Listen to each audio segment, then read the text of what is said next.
Tricia Newbold is a longtime employee of that security office, a career security specialist who's been doing this for many years under both Republican and Democratic administrations and is universally well regarded.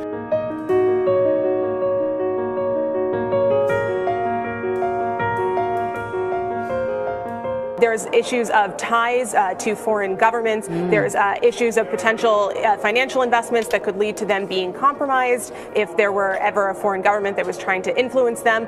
With some people, such as Rob Porter, the former staff secretary at the White House, there were concerns that there were allegations of abuse by some of his ex-wives that were not really flagged during the security clearance process. And this is actually what sparked the review by actually the Republican Congress in part last year.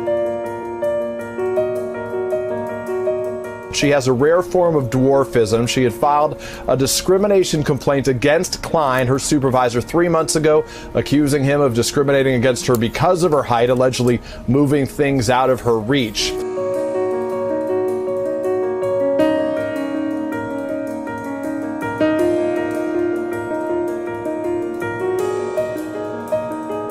We first asked the White House to interview, could we interview Mr. Kline back in January, along with everyone else in the security clearance office. You know what they said? No. Then the committee sent a letter directly to Mr. Kline in February.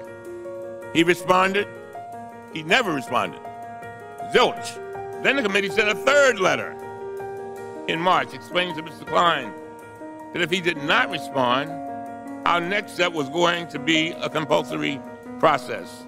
He never responded to that letter. It was not until yesterday.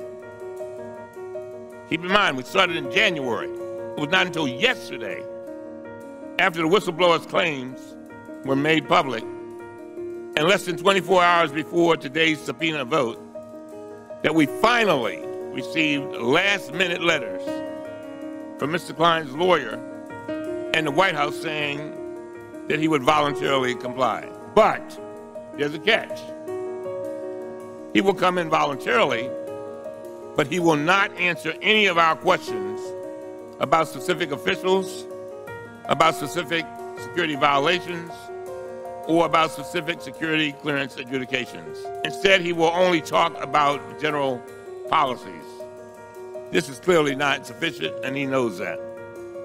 And so I strongly urge my colleagues to support this subpoena.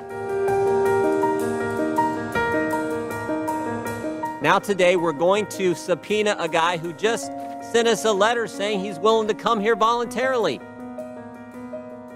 I've been on this committee 10 years. I've never seen anything like this. Please. Never seen anything like this. I haven't. Yeah, you've done it. I haven't. As you know, we're not going to comment on security clearances. That's the policy of the White House, and that continues to be the policy of the White House. I was never involved with the security. I know that he, just from reading, I know that there was issues back and forth about security for numerous people, actually. But I don't want to get involved in that stuff.